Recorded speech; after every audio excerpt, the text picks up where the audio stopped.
বাংলাদেশের জন্য অবশ্যই জয় হয়েছে এই জন্য বলবো, কারণ আমাকে 121টা কান্ট্রিকে পিছিয়ে ফেলে তারপরে আসতে হয়েছে এখানে।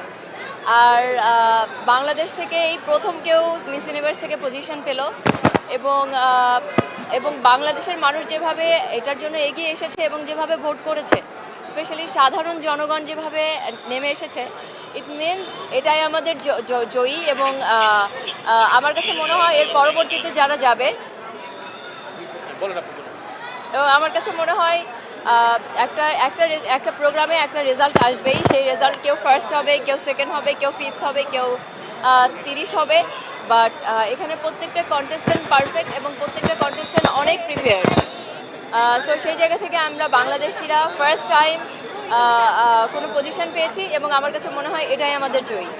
আমার কাছে সবথেকে গৌরবের বিষয় যেটা, আমি যখন ওখানে ছিলাম as a miss universe Bangladesh, ওখানে যেসব জার্নালিস্ট ভাইয়েরা ছিল ওখানে বিভিন্ন কান্ট্রি থেকে, তাদের কাছে বাংলাদেশের অনেক পরিচিতি হয়েছে আপনাদের জন্য।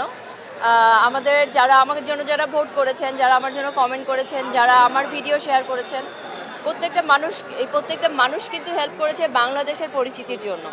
তো ওই জায়গা থেকে আমাকে প্রত্যেকটা জার্নালিস্ট, প্রত্যেকটা অনেক কন্টেস্ট্যান্ট এবং মিস ইউনিভার্সের জাজ, তারা আমাকে বলেছে যে বাংলাদেশের মানুষ এত সাপোর্টিভ বিউটি প্যাজেন্টের ব্যাপারে এটা আমরা কখনো এক্সপেক্ট করি নাই। বাট তোমাদের বাংলাদেশের মানুষরা ভীষণ ভালো এবং দেশের মানুষরা ভীষণ সাপোর্টিভ।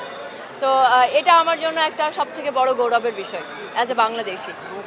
বাংলাদেশকে বিশ্বমঞ্চে জয়ী করতে আমাদের সবার অনেক কাজ করা লাগবে। যেভাবে এইবার সবাই সাপোর্ট করেছেন বাংলাদেশের জন্য, তো প্রত্যেকটা কন্টেস্টেন্ট গেলে তাকে সাপোর্ট করতে হবে, তার জন্য ভোট করতে হবে, বাংলাদেশকে এগিয়ে আসতে হবে, কারণ ওই মানুষটা বাংলাদেশকে রিপ্রেজেন্ট করছে। ইন্টারন্যাশনাল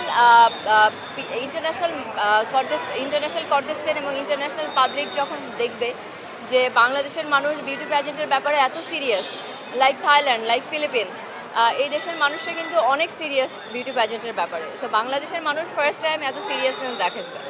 তো এইভাবে যদি প্রত্যেক বছর করতে থাকে তাহলে বাংলাদেশের কন্টেস্টেন্ট জয়ী হবে, বাট অনেক সময় লাগবে। এবং ডেফিনেটলি আমার মিস ইউনিভার্সের অর্গানাইজেশন যারা আছে এবং আমাদের মিস ইউনিভার্সের ন্যাশনাল ডিরেক্টর যে আছে, সে মিস ইউনিভার্সের সঙ্গে বিভিন্ন ধরনের বিজনেস রিলেশনশিপেও যাচ্ছে। আমরা স্কিন কেয়ার প্রোডাক্ট লঞ্চ করছি, এবং মিস ইউনিভার্সের যে টোটাল যে প্রোগ্রামের যে অথরিটি আছে এখানে চালানোর জন্য, সেটা নিয়েও আমরা কথা বলছি। তো এইগুলি কিন্তু সবই বিজনেস রিলেশনশিপ। তো এইসব নিয়ে আমাদের ন্যাশনাল ডিরেক্টর, আমাদের টিম কাজ করছে। এগুলি যখনই আস্তে আস্তে শুরু হবে, বাংলাদেশের কন্টেস্টেন্টরাও ভালো পজিশন পাবে।